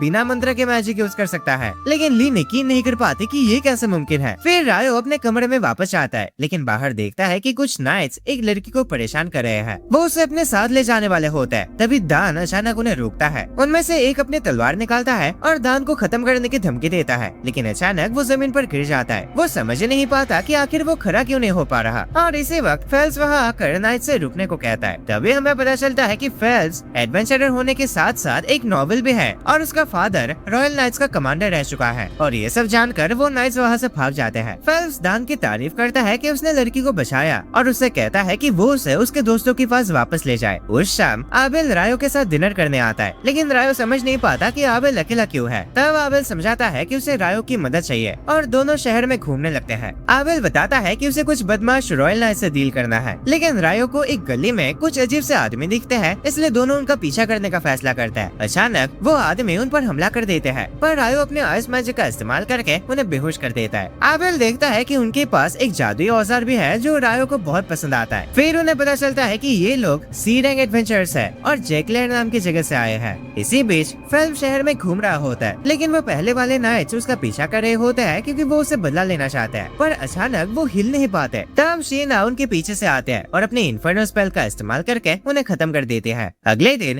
ह्यू एक क्लाइव नाम के आदमी से बात कर रहा होता है। ह्यू गुस्से में होता है क्योंकि क्लाइव डंजन को दोबारा खोलना चाहता है। क्लाइव समझाता है कि मिनिस्टर ऑफ डोमेस्टिक अफेयर्स ने उनकी टीम को परमिशन दी है ऐसा करने की, इसलिए ह्यू को उनकी बात माननी होंगे। लेकिन ह्यू कहता है कि ये तो पागलपन है भाई। आर्थर नाम का आदमी ह्यू को बताता है कि वो पड़ोसी शहरों से खाना पानी लाएंगे ताकि गिल को मदद कर सके। लेकिन क्लाइव ह्यू से कहता है कि उसे फिर भी डंजन को खोलना ही होगा। ह्यू मान जाता है उसकी बात, पर बताता है कि अगर उनकी टीम के साथ कुछ बुरा होता है तो इसमें गिल जिम्मेदार नहीं होगी, क्योंकि अभी कुछ ही दिन पहले ग्रेट टाइडल बुर हुआ था। यहाँ हम देखते हैं कि रायो की मुलाकात नाताली नाम की एक लड़की से होती है, जो उसे रिक्वेस्ट करती है कि वो उसे एडवेंचर्स गिल्ड तक ले चले, क्योंकि उसे एक लेटर पहुँचाना है। वो लेटर क्रिम्सन स्वॉर्ड पार्टी को दिखाते हैं और एबेल समझ आता है कि कोड मैजिशियंस उस डंजन को जांच करने के लिए सपोर्ट मांग रहे हैं। लेकिन वो बताता है कि डंजन को बंद रखने का एक और कारण भी है। कुछ सालों पहले जब पिछला टाइडल वॉर हुआ था, तब एक ए-रैंक पार्टी डंजन के अंदर गए थे, पर कभी वापस लौट कर नहीं आए। रायो फिर सोचता है कि तुम लोग करो जो करना है, मैं तो खाना खाने चला भाई। अब लिन को पता चलता है कि नटाली असल में ग्रेट वाटर मेजेस के परिवार से है। फिर एबेल नटाली से कहता है कि अगर वो कभी भी किसी मुसीबत में हो तो रायो को ढूंढे, क्योंकि वो उन सब में से सबसे ताकतवर है, और उसे बताता है कि रायो कहाँ मिल सकता है। यहाँ एडवेंचर्स डंजन में एंटर करने की तैयारी करते हैं। आर्थर एबेल को माना डिटेक्टर दिखाता है और बताता है कि जो भी चीज से डिटेक्ट करेगा उसकी जानकारी एनालिसिस टीम तक पहुंच जाएगी। फिर वो अपने पार्टी को आगे बढ़ने के लिए कहता है और बताता है कि वो आज सिर्फ 3rd फ्लोर तक ही जाएंगे। आर्थर कहता है कि वो उनसे बहुत उम्मीद कर रहा है। 3 दिन बाद पता चलता है कि एबेल की पार्टी 7th फ्लोर तक पहुंच गए हैं, लेकिन उन्हें अभी तक कुछ भी नहीं मिला।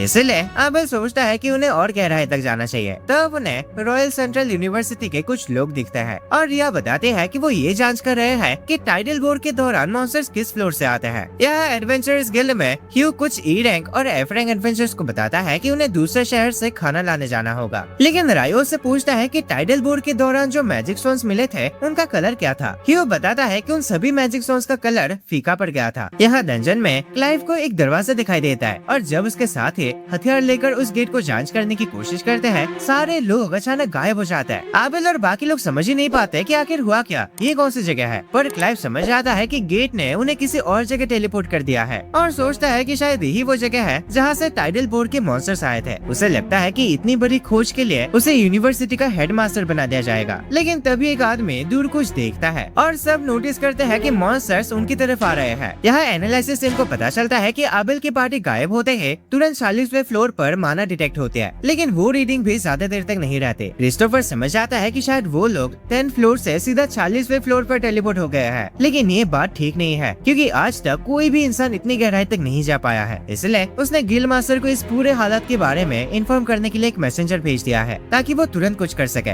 लेकिन उसके बाद नटाली अचानक वहाँ से भाग जाते हैं। जब ह्यू को इस सिचुएशन के बारे में पता चलता है तो वो यकीन नहीं कर पाता कि इन्वेस्टिगेशन टीम गायब हो गई है। इसलिए वो खुद डंजन में जाकर देखने का फैसला करता है कि आखिर वह हो क्या रहा है। फिर हम रायो को लाइब्रेरी में देखते हैं जहाँ उसकी मुलाकात सेरा से होते हैं। रायो से बताता है कि वो ग्रेट टाइडल बोर्ड्स के बारे में और जानना चाहता है, लेकिन उसे पता नहीं कि कहाँ से शुरू करे। इसलिए सेरा उसे लाइब्रेरी दिखाते हैं और बताते हैं कि सूर्य ग्रहण हमेशा टाइडल बोर्ड से पहले होता है, लेकिन हाल ही में जो सूर्य ग्रहण हुआ ऐसा पहले कभी नहीं हुआ था। रायो फिर उसे मैजिक स्टोन्स के बारे में पूछता है। सेरा बताते हैं कि मॉन्स्टर जितने लंबे समय तक जिंदा रहता है उनका मैजिक स्टोन उतना ही ज्यादा चमकदार हो जाता है। लेकिन रायो पूछता है कि अभी जो टाइडल बोर्ड हुआ उन मॉन्स्टर्स के मैजिक स्टोन का कलर फीका क्यों था। तब सेरा बताते हैं कि वो मॉन्स्टर शायद नए नए पैदा हुए थे। लेकिन रायो को अजीब लगता है कि गॉब्लिन जनरल्स और गॉब्लिन किंग भी अचानक पैदा हो गए होंगे। वो सोचता है कि क्या कोई इंसान उन्हें क्रिएट कर सकता है। सेरा बताते हैं कि पहले जितने भी टाइडल बोर्ड्स हुए थे वहाँ मिलने वाले मैजिक स्टोन्स भी फीके रंग के थे। यहाँ दूसरी तरफ आर्थर सोच में पड़ जाता है कि क्या उनकी चीजें अभी भी काम कर रहे हैं। एक आदमी बताता है कि हाँ, उनका माना डिटेक्टर अभी भी एक्टिव है। रिया बताते हैं कि ये उसे सेंचुरी स्क्वायर की याद दिलाता है, जो एक अल्टीमेट डिफेंसिव मैजिक है और किसी भी जादू या हमले को डिफ्लेक्ट करता है। एबेल समझ आता है कि वो लोग एक बैरियर के अंदर फंस गए हैं, इसलिए वो लिन से प्रोब मैजिक इस्तेमाल करके पूरे जगह को चेक करने को कहता है। वो स्पेल कास्ट करते हैं और बताते हैं कि आसपास हजारों इंसान हैं, लेकिन उनके बीच 50 ऐसे जीव मौजूद है जो उसने पहले कभी नहीं देखा। आर्थर सोचता है कि शायद वो इंसान क्लाइव और उसकी टीम है, इसलिए वो उन्हें ढूंढने का फैसला करता है। पर यहाँ क्लाइव की टीम पर हमला हो जाता है। वो लोग अपने बैरियर्स का इस्तेमाल करके किसी तरह खुद को बचाते हैं। क्लाइव समझ जाता है कि इस जगह में डीमंस है। उसके आदमी आगे बढ़ते हैं, लेकिन डीमंस उन्हें आसानी से हरा देते हैं और सबको समझ आ जाता है कि वो उनके सामने टिक नहीं सकते। क्लाइव और उसके बचे हुए साथी बैरियर के अंदर छुप जाते हैं और क्लाइव को लगता है कि अब सब खत्म है। तभी कुछ जादुई तीर डीमंस को मार गिराते हैं। रिया यकीन नहीं कर पाते कि वो तीर उन्हें लग कैसे रहा है, क्योंकि डीमंस पर जादू का असर नहीं होता। लेकिन आर्थर का मानना है कि अगर मेजेस साथ मिलकर काम करे तो वो डीमंस को हरा सकते हैं। वो लगातार हमला करते रहते हैं, लेकिन आर्थर समझ जाता है कि डीमंस को हराने से पहले ही उनका माना खत्म हो जाएगा। तब आबेल कहता है कि अब उन्हें खुद से लड़ना होगा। वो सब आगे बढ़ता है और अपने रास्ते में आने वाले सारे डीमंस को हराते जाता है। लेकिन अचानक लीन बेहोश हो जाते हैं और रिया बताते हैं कि उनका माना भी खत्म हो गया है। आबेल देखता है कि अब सिर्फ 6 डीमन बचे हैं। रिया बताते हैं कि उनका लीडर एक डीमन प्रिंस है और वो इतना पावरफुल है कि सिर्फ एक हीरो ही उसे हरा सकता है। आबेल फिर भी उससे लड़ना चाहता है और 2 डीमंस को हरा देता है, लेकिन प्रिंस उसके दोस्तों को दूर फेंक देता है। रिया उसे बताती है कि वो लोग ठीक है, लेकिन प्रिंस अचानक आबेल पर हमला करता है। आबेल समझ जाता है कि वो उसकी स्पीड और ताकत के सामने टिक नहीं पाएगा। मेजर्स उस पर हमला करते हैं, लेकिन उनके स्पेल्स का भी कोई असर नहीं होता। प्रिंस आबेल की तरफ बढ़ता है, इसलिए आबेल अपने स्वॉर्ड स्किल का इस्तेमाल करके टाइम को स्लो कर देता है और प्रिंस के सर पर हमला करता है। लेकिन प्रिंस उस हमले से बचकर पलटवार करता है। आबेल घुटनों पर गिर जाता है और प्रिंस उसे खत्म करने वाला होता है कि तभी अचानक रायो वहाँ आता है। रायो कहता है कि प्रिंस को वो संभाल लेगा, पर आबेल उसे चेतावनी देता है कि वो बहुत ताकतवर है। लेकिन रायो कहता है, अरे टेंशन मत लो भाई यार, मेन कैरेक्टर तो मैं ही हूँ ना, ऐसे छोटे मोटे साइड कैरेक्टर मेरा कुछ नहीं बिगाड़ सकते। फिर वो वाटर जेट का इस्तेमाल करके कुछ डीमंस को गिरा देता है, जिसे देखकर प्रिंस की भी फटने लगती है। फ्लैशबैक में हमें पता चलता है कि असल में नटाली ने रायो को इन सब के बारे में बताया था। रायो नटाली से पूछता है कि उसने उसे क्यों ढूंढा। नटाली बताते हैं कि एबेल ने उसे कहा था कि जब भी उसे मदद की जरूरत हो वो रायो को ढूंढे। रायो खुश होता है कि एबेल ने ऐसा कहा और नटाली को बताता है कि वो सब संभाल लेगा। वो एंट्रेंस की तरफ दौड़ता है, लेकिन गार्ड्स उसे रोकने की कोशिश करते हैं, पर रायो अपने आइस वॉल का इस्तेमाल करके उन्हें साइड में कर देता है और अंदर चला जाता है। रायो को पता है कि इन्वेस्टिगेशन टीम 46वीं फ्लोर पर है, लेकिन वो सीढ़ियों से जाना नहीं चाहता, इसलिए वो अपने वाटर जेट का इस्तेमाल करके फ्लोर्स के बीच से सीधा नीचे आता है। अब वापस यहाँ पर हम देखते हैं कि रायो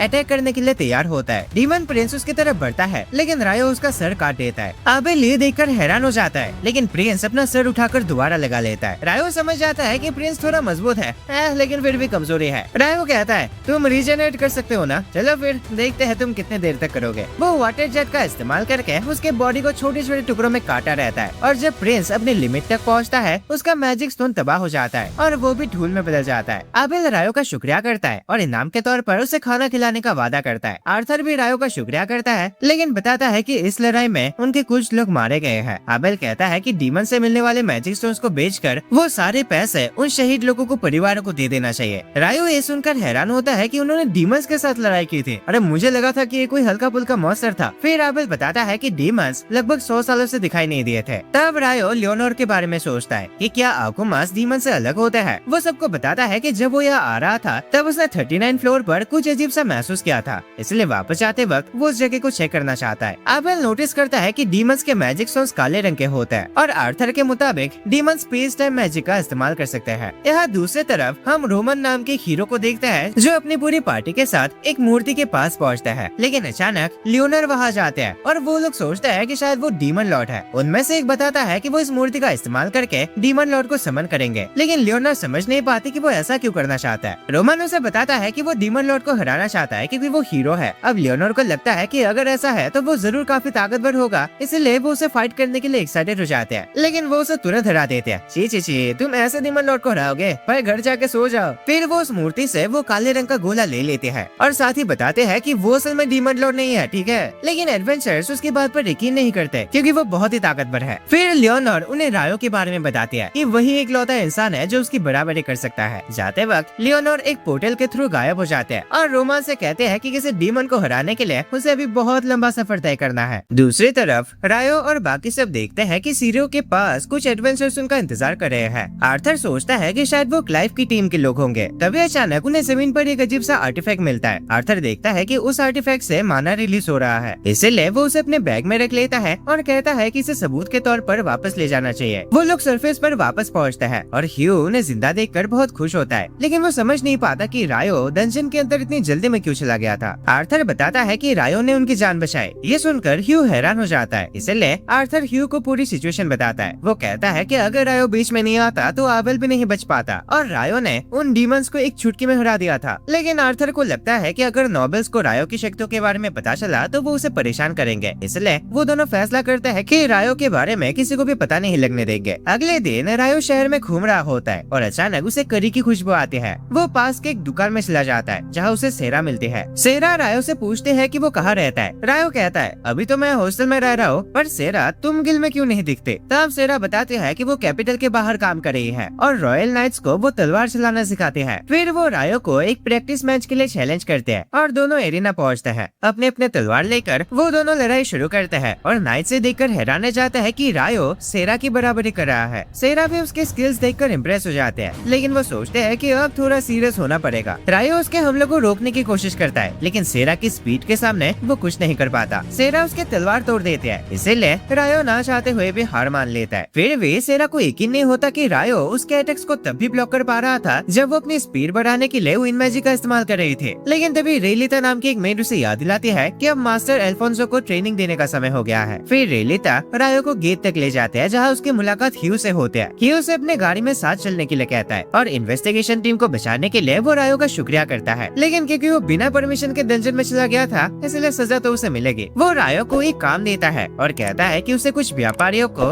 विटनेस नाम की एक जगह तक गाइड करना होगा। इसके बाद नील्स रायो को बताता है कि उसके गांव की तरफ से गिल्ड में एक क्वेस्ट आया है शिकार करने का और वो उसे एक्सेप्ट करना चाहता है, लेकिन वो ऐसा कर नहीं सकता क्योंकि ये डी रैंक क्वेस्ट है। हमें पता चलता है कि नील्स और उसके दोस्त अभी भी ई रैंक एडवेंचर्स है, इसलिए वो क्वेस्ट पूरा करने के लिए रायो के साथ एक पार्टी बनाना चाहता है। आमोन बताता है कि गांव के आसपास गॉब्लिन्स और स्केलेटन्स है और ये सुनकर रायो तुरंत वो क्वेस्ट एक्सेप्ट करने का फैसला करता है। वो ह्यू से बात करते हैं जो बताता है कि दो पार्टीज ने ये क्वेस्ट एक्सेप्ट की थी पहले, लेकिन दोनों ही फेल हो गए। इसीलिए वो नील्स और उसके दोस्तों को सावधान रहने के लिए कहता है क्योंकि पहली पार्टी बुरी तरह घायल होकर वापस आए थे। रायो और उसके दोस्त गाँव पहुँचते हैं और गाँव वाले नील्स का स्वागत करते हैं। फिर वो अपने दोस्तों को गाँव के मुखिया बोलान से मिलवाता है। नील्स उसे पूछता है कि पहले जो मदद करने के लिए दो एडवेंचर्स पार्टी यहाँ आए थे, गाँव वालों ने उनका साथ क्यों नहीं दिया। बोलान समझाता है कि पहली पार्टी ने सारे मॉन्स्टर्स को ईस्टर्न जंगल की तरफ ले गए थे जहाँ बाहरी लोगों का जाना मना है, इसीलिए जब दूसरी पार्टी वहाँ मदद करने के लिए पहुँचे, गाँव वालों ने उन्हें तुरंत भगा दिया। उस शाम नील्स का भाई नीलॉय बताता है कि नील्स हमेशा गाँव छोड़ना चाहता था, लेकिन उनके माँ बाप की डेथ हो गए थे, इसीलिए नील्स को घर पर ही रुक कर उसकी देखभाल करनी पड़ी जब तक वो 18 साल का नहीं हो गया। तभी नील्स उनके पास आता है और बताता है कि काउंसिल ने उन्हें शिकार करने की परमिशन दे दी है। वो कहता है कि गांव के दो सीक्रेट्स है। पहला सीक्रेट उनका गार्डियन बीस्ट है जो उसी जंगल में रहता है और दूसरा सीक्रेट उनका श्राइन है, लेकिन मुखिया साहब उन्हें उसके बारे में बताएगा, इसलिए उन्हें कल तक वेट करना होगा। अगले दिन बोलान उन्हें वो जगह दिखाता है जहाँ उसने गॉब्लिन्स को देखा था। जमीन पर पैरों के निशान देखकर नील सोचता है कि गॉब्लिन्स का घोंसला पास ही होगा। तभी रायो 10 गॉब्लिन्स को सेंस कर लेता है और बताता है कि वो 5 मिनट में यहाँ पहुँच जाएंगे, इसलिए वो ट्रैप्स लगाने का फैसला करता है। फिर हम गॉब्लिन्स को जंगल में घूमते हुए देखते हैं। तभी रायो उन्हें फ्रीज कर देता है और उनके दोस्त उन्हें हरा देते हैं, लेकिन गुफा से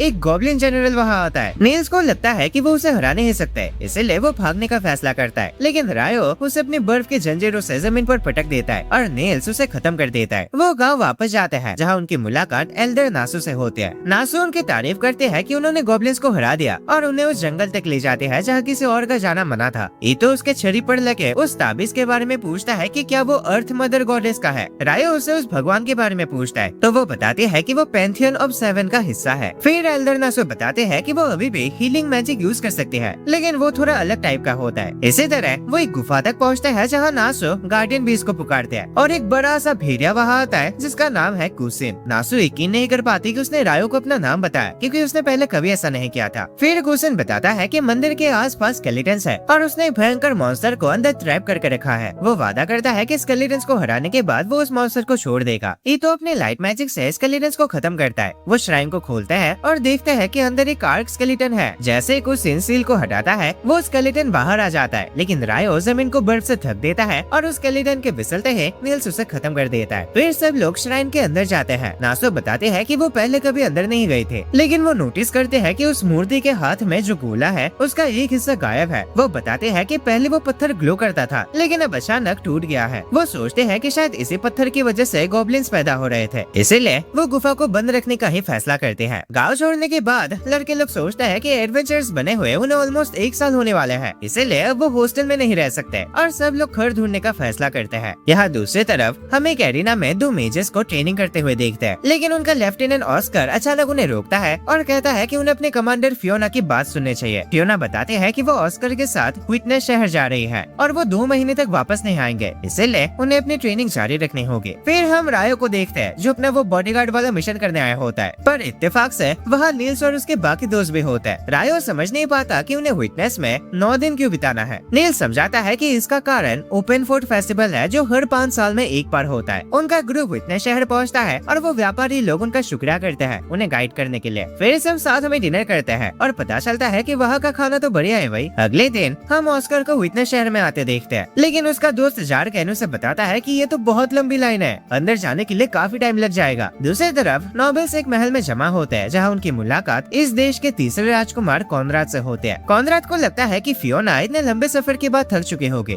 इसीलिए वो उसे आराम करने के लिए कहता है और फियोना अपने कमरे में वापस चली जाते हैं। फियोना उसके मेड मारी से कहते हैं कि उसे खुशी है कॉनराड ने उसे वहाँ से जाने दिया, क्योंकि उसे दूसरे नोबल्स के साथ बात करना बिल्कुल पसंद नहीं है। उसे समझ नहीं आता कि कॉनराड पार्टी के सारे मेहमानों को कैसे हैंडल करता है। यहाँ रायो और उसके दोस्त फेस्टिवल में जाते हैं जहाँ उन्हें पता चलता है कि आबेल उन स्पेशल गेस्ट में से एक है। लिन बाकी लोगों के साथ वहाँ पहुँचते हैं और रायो उन्हें पूछता है कि आबेल यहाँ क्या कर रहा है। रिया समझाते हैं कि ह्यू के आने तक आबेल उसकी जगह गिल्ड मास्टर का काम कर रहा है। लिन जानते हैं कि फियोना इंपीरियल मैजिक डिवीजन की कमांडर है, इसलिए वो सोचते हैं कि क्या ऑस्कर भी आया है। और दोस्तों मैं तुम्हें बता दूं कि फियोना एक कमांडर होने के साथ साथ एक राजकुमारी भी है। फिर रायो से पूछता है कि ऑस्कर कौन है, तो रिया समझाते हैं कि वो इन्फर्नो मैजिशियन है। पर तभी अचानक ऑस्कर रायो से टकराने वाला होता है, पर रायो पीछे हट जाता है और नील्स उसे कहता है कि इस भीड़ भाड़ में थोड़ा सावधान रहो यार। दूसरी तरफ आबेल कॉनराड से बात करता है। कॉनराड उसे पहचान लेता है कि वो गिल्ड मास्टर की जगह यहाँ आया है। आबेल कहता है कि उसकी फियोना से मुलाकात हुई थी, इसलिए वो पूछता है कि क्या ऑस्कर भी आया है। कॉनराड समझाता है कि उसे ऑस्कर के बारे में बात करने की परमिशन नहीं है और आबेल से कहता है कि उसे अब जाना होगा। यहाँ फियोना अपने कमरे में आराम कर रहे होते हैं, तभी ऑस्कर और जार्गन उसका खाना लेकर पहुँचता है। फियोना उसका शुक्रिया करते हैं और उसे अपने मास्टर कहकर बुलाते हैं, लेकिन ऑस्कर कहता है कि सबके सामने उसे मास्टर ना बुलाए। उधर हम आमोन और ईतो को देखते हैं जो निशाना लगाने की कंपटीशन में हिस्सा लेते हैं, पर एक भी तीर निशाने पर नहीं लगता। रायो आबेल से कहता है कि वो भी ट्राई करे। आबेल चैलेंज एक्सेप्ट करता है और सीधा निशाने पर लगा देता है, जिसे देखकर सब लोग इम्प्रेस हो जाते हैं। फिर वो रिया को उसके दोस्तों के साथ देखता है और सोचता है कि वो लोग इतना सारा सामान कहाँ ले जा रहे हैं। रिया समझाते हैं कि औरतों की कुछ जरूरत की चीजें भी होती है। लिन रायो को बताते हैं कि रिया गुस्से में है क्योंकि आबेल ने उसके साथ घूमने का वादा किया था, लेकिन वो आया ही नहीं और फिर रिया उसे अपने साथ ले जाते हैं। इधर सेरा नीना से मिलने आते हैं और पूछते हैं कि रायो किधर है, क्योंकि लाइब्रेरी में उसे ऐसा कुछ मिला है जिसके बारे में वो उससे बात करना चाहते हैं। लेकिन नीना बताती है कि वो एक मिशन पे गया हुआ है और अभी कुछ दिन तक वो वापस नहीं आएगा। इसीलिए सेरा उदास हो जाते हैं और सोचते हैं कि वो उसे दोबारा कब देख पाएंगे। उस शाम आबिल एक पार्टी अटेंड करता है क्योंकि अभी के लिए वो ही तो गिल्ड मास्टर है ना। कॉनराड आबिल को फियोना से मिलवाता है और बताता है कि वो उसकी छोटी बहन है। आबिल को थोड़ा अजीब लग रहा होता है क्योंकि उसके पास अपनी तलवार नहीं है, लेकिन वो सोचता है कि सब ठीक रहेगा क्योंकि सभी को एक बैरियर प्रोटेक्ट कर रहा है। फिर हम उस डिवाइस को देखते हैं जिससे वो बैरियर बना हुआ है, लेकिन तभी सिक्योरिटी को पता चलता है कि वो डिवाइस अब माना रिलीज नहीं कर रहा, जिसकी वजह से बैरियर तुरंत गायब हो जाता है। तभी उस पर कुछ आदमी हमला कर देते हैं और अचानक गार्डन में एक धमाका होता है। फ्लैशबैक में हम ऑस्कर को उसके मास्टर रासन के साथ देखते हैं जो उसे तलवार बनाना सिखाता है। कुछ देर बाद ऑस्कर घर वापस आता है और मैजिक से अपने माँ के लिए आग जलाता है। फिर रासन 3 तलवारें बनाता है और ऑस्कर के फादर स्ना से कहता है कि वो सबसे छोटी तलवार ऑस्कर को देना चाहता है क्योंकि वो जल्दी ही 7 साल का होने वाला है। और ऑस्कर रासन का शुक्रिया करता है। सब कुछ एकदम बढ़िया चल रहा होता है, लेकिन एक दिन एक आदमी स्ना को बताता है कि कुछ ही दिनों में लुटेरे उनके गाँव पर हमला करेंगे। स्ना जानता है कि उनके पास भागने के लिए कोई और जगह नहीं है, इसलिए लड़ना ही उनका आखिरी ऑप्शन है। जब वो लुटेरों को आते हुए देखते हैं, स्ना ऑस्कर को छुपने के लिए कहता है, जबकि वो खुद उनसे लड़ता है। लुटेरों का सरदार बोस्कोना कुछ गांव वालों को मार देता है और अपने आदमियों के लिए गेट खोल देता है जो गांव में घुस जाता है। फिर हम ऑस्कर को अपनी माँ के साथ छुपते हुए देखते हैं, लेकिन बोस्कोना उन्हें ढूंढ लेता है। ऑस्कर एक फायरबॉल से हमला करता है, लेकिन बोस्कोना उसे तलवार से काट देता है और ऑस्कर को गिरा देता है। बोस्कोना उसे खत्म करने वाला होता है, लेकिन स्ना उसे बचाने के लिए आ जाता है। वो देखता है कि उसकी पत्नी मर चुकी है, इसलिए वो गुस्से में बोस्कोना पर हमला कर देता है। जैसे स्ना उसका पीछा करने की कोशिश करता है, कुछ तीर उसे लग जाता है और बोस्कोना उसे भी खत्म कर देता है। तभी उसका साथी पोच उसे बताता है कि उन्हें जल्दी यहाँ से जाना होगा क्योंकि भीड़ियों का एक झुंड उनकी तरफ आ रहा है। उसी वक्त रासन वहाँ पहुँचता है, कहता है कि उन्हें तुरंत यहाँ से निकलना होगा। वो ऑस्कर को छड़ने की तरफ भागने के लिए कहता है। ऑस्कर भागता है और एक भेड़िया उसका पीछा करता है, लेकिन रासन खुद पीछे रुक जाता है उनसे लड़ने के लिए ताकि ऑस्कर निकल सके। डर के मारे ऑस्कर पानी में ही गिर जाता है। बाद में ऑस्कर एक महल में होश में आता है और ल्यूक नाम के एक बुढ़े से मिलता है जो बताता है कि गांव वाले ने उसे नदी के किनारे पाया था। ऑस्कर बताता है कि उसके पास अब जाने के लिए कोई और जगह नहीं है, इसीलिए ल्यूक उसे महल में ही रहने देता है। तब ऑस्कर कहता है कि वो तलवार चलाना सीखना चाहता है क्योंकि उसे ताकतवर बनना है। एक दिन ट्रेनिंग से वापस आने के बाद ऑस्कर देखता है कि महल में आग लगी हुई है। वो ल्यूक को ढूंढता है लेकिन पता चलता है कि एक लुटेरे ने उसे मार दिया है। ऑस्कर गुस्से में पागल हो जाता है। वो उस आदमी को घायल कर देता है लेकिन वो ऑस्कर को पकड़कर तलवार से हमला कर देता है। कहता है कि वो अभी भी बहुत कमजोर है। ऑस्कर तब नोटिस करता है कि ये आदमी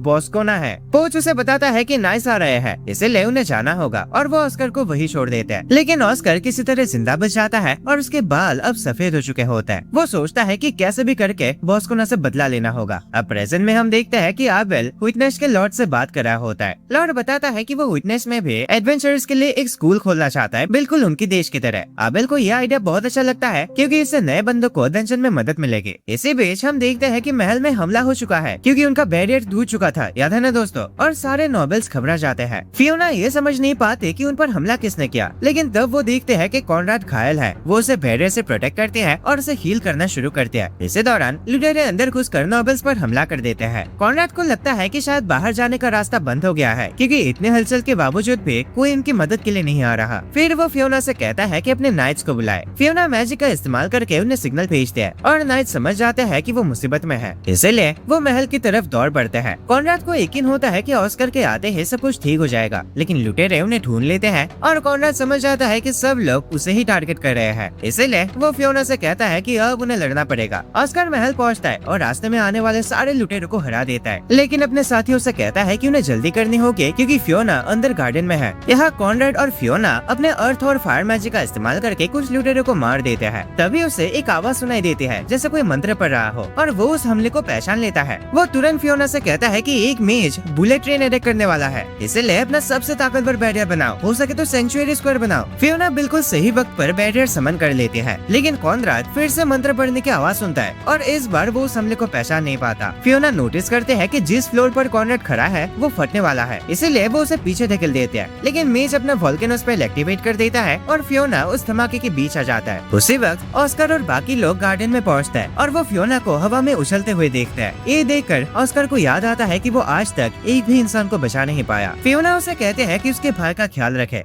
इसलिए ऑस्कर अपने साथियों को कॉनराड को प्रोटेक्ट करने का ऑर्डर देता है और खुद फियोना के पीछे जाता है। इसी बीच नील्स और उसके दोस्त बीच पर होता है और सोचता है कि रायो अभी तक वापस क्यों नहीं आया, क्योंकि वो सिर्फ खाना ही तो खरीदने गया था। अचानक उन्हें एक धमाका दिखाई देता है और नोटिस करते हैं कि फियोना ऊपर से गिर रही है। नील्स उसे एकदम सही वक्त पर पकड़ लेता है। वो देखता है कि फियोना अभी भी जिंदा है, लेकिन ईटो लुटेरों को देखकर भाग जाता है। आमोन तलवार लेकर उनसे लड़ने लगता है और ईटो अपने क्रॉसबो से एक को हरा देता है। नील्स समझ जाता है कि वो लोग फियोना के पीछे है, लेकिन तभी ऑस्कर वहां जाता है और उन्हें उससे दूर रहने के लिए कहता है। इसी बीच रायो धमाके के बारे में सोचता है कि शायद वो कोई फटाका था, लेकिन कुछ आदमी उसके पास से दौड़ते हुए निकलते हैं और उसका सारा खाना जमीन पर गिरा देता है। यहाँ बाकी लोग ऑस्कर पर भरोसा नहीं करते, इसलिए वो उन्हें रोकने की कोशिश करते हैं, लेकिन ऑस्कर कहता है कि वो लोग फियोना को छूने के भी लायक नहीं है और उन्हें खत्म करने वाला होता है, लेकिन रायो बिल्कुल सही वक्त पर पहुंच जाता है। वो अपने दोस्तों की हालत देखता है और ऑस्कर से पूछता है कि वो यहाँ क्या कर रहा है, लेकिन ऑस्कर हमला करता है। रायो आसानी से उसके अटैक को रोक देता है, इसलिए ऑस्कर फैसला करता है कि वो पहले रायो को खत्म करेगा। रायो अपना आइस वॉल समन करके खुद को डिफेंड करता है और ऑस्कर हैरान रह जाता है कि कोई उसके हमले से बच गया। रायो फिर हर तरफ से आइस अटैक करता है और ऑस्कर खुद को बचाने के लिए फायर टॉर्नेडो क्रिएट करता है, जिससे रायो भी लपेट में आ जाता है, लेकिन रायो खुद को बर्फ से ढक लेता है और अपना तलवार निकालता है। ऑस्कर किसी तरह हमले को रोक देता है अपने तलवार से, लेकिन उसी वक्त आबेल वहाँ आकर उन्हें रुकने के लिए कहता है। रायो धमकी देता है, आबेल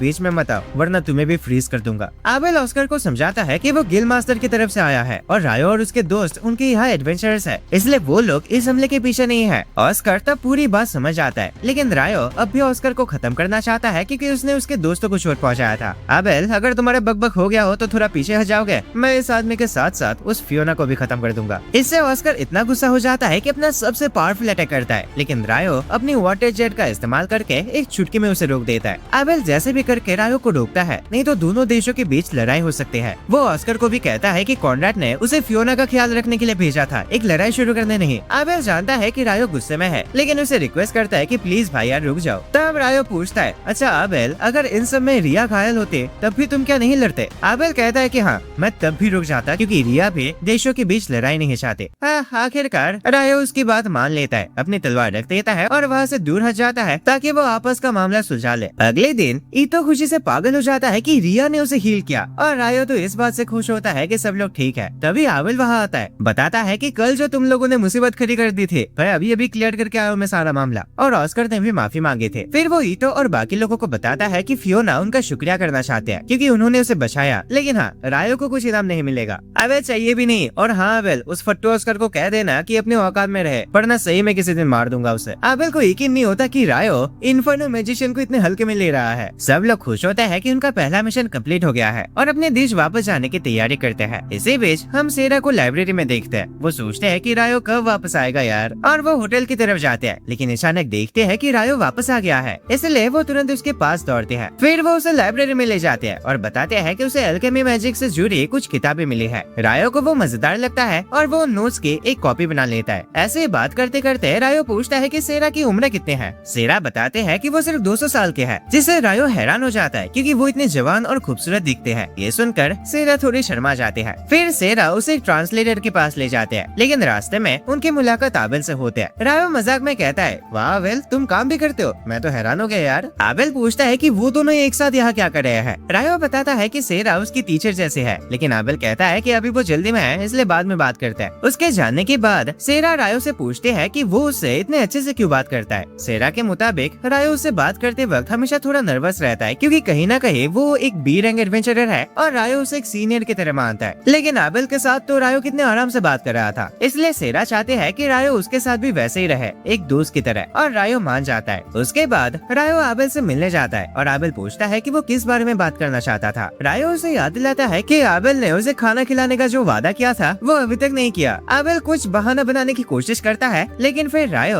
उसे एक जगह ढूंढने में मदद मांगता है जहाँ वो रह सके। वो बताता है कि उसके दोस्त सब एक साथ रहने वाला है, लेकिन क्योंकि वो एल्केमी मैजिक के ऊपर एक्सपेरिमेंट्स करना चाहता है, इसलिए उसे एक ऐसी जगह चाहिए जहाँ बड़ा सा एरिया हो। वो बताता है कि ड्रैगन से मिले उन मैजिक स्टोन्स को बेचने के बाद उसके पास काफी पैसे है और सोचता है कि किसी नोबल का ही घर खरीद ले, लेकिन पता चलता है कि किसी नोबल की प्रॉपर्टी खरीदना मुमकिन नहीं है क्योंकि रायो एक कॉमनर है। इसलिए आबेल अपने दोस्त से पूछता है कि क्या कोई और रास्ता है। आदमी एक फार्म हाउस के बारे में बताता है जो शहर के बिल्कुल बाहर है। वो फार्म हाउस देखने जाते हैं और रायो को लगता है कि ये बिल्कुल वैसे ही जगह है जो वो ढूंढ रहा था, पर आदमी सोचता है कि रायो इसे खरीद नहीं पाएगा क्योंकि इसका कीमत 50 मिलियन है, लेकिन रायो तुरंत इसे लेने के लिए मान जाता है। इसी बीच ऊपर हम एंजल को देखते हैं जो सोचता है कि रायो बस एक आराम भरी जिंदगी चाहता है, लेकिन अब तक उसके साथ जो कुछ भी हुआ उसे देखकर वो सोचता है कि रायो के सामने और भी काफी सारी चीजें आना बाकी है। और दोस्तों इसी के साथ ये एनीमे यहीं पर खत्म हो जाता है एंड इसका कोई भी अगला पार्ट नहीं आएगा क्योंकि सीजन 1 यहीं तक था। ठीक है भाई, मैं हर वीडियो में बताता हूँ ये, पर फिर भी तुम लोग पार्ट 2 कमेंट करते रहते हो। खैर कोई ना, भर के कमेंट्स करो एंड मुझे बताना कि अगला एनिमे तुम्हें कौन सा देखना है। एंड वीडियो पसंद आए तो लाइक कर देना, चैनल पर नए हो तो सब्सक्राइब करके रखना ताकि तुम ऐसे मजेदार एनिमेस मिस ना करो। और हाँ, अगर तुम्हें ऐसे ही मैजिकल ओवरपावर टाइप के एनिमेस देखना पसंद है देन स्क्रीन पे शो हो रहे उन वीडियोस पे क्लिक करो। एंड मैं तुम्हें मिलता एक और नए वीडियो में, बाय।